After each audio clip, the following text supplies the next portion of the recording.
What makes a man turn neutral? Lust for gold? Power?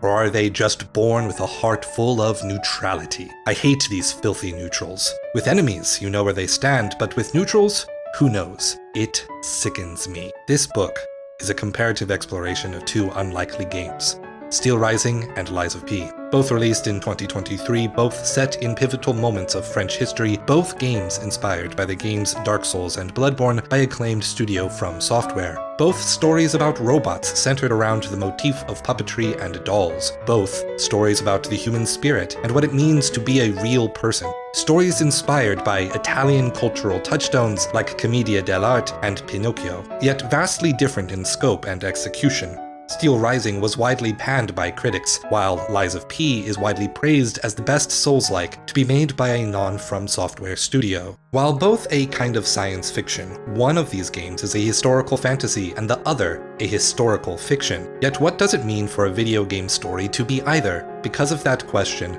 both of these games share a very similar problem. Modern game development has a problem. Video games are considered an entertainment medium, one that is mostly for children. To reach maturity as an art form, games and their developers had to expand the medium into deep, affecting, and unique narratives that can only be accomplished by ludonarrative, by writing a story through authoring and experience.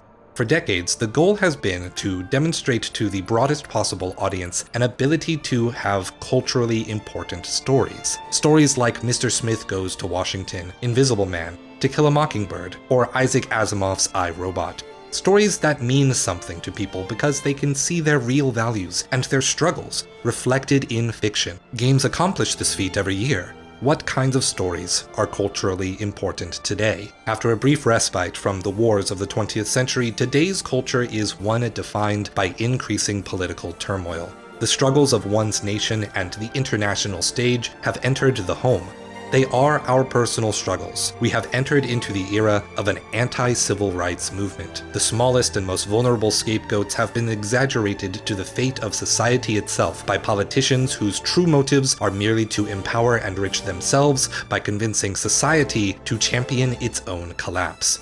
The deep stories that will be remembered by history will be the stories that speak to this personal political upheaval. Narrative-centered games clearly want to have this kind of place in history, as everything from Call of Duty and Assassin's Creed to boutique stories like Detroit Become Human market themselves around historical and political intrigue. Yet we are also in a time where being labeled political is a pejorative that will usher in waves of criticism and boycotts before even a second of the game has been seen by the public. Everything is woke and evil until a week after release, then it's old news.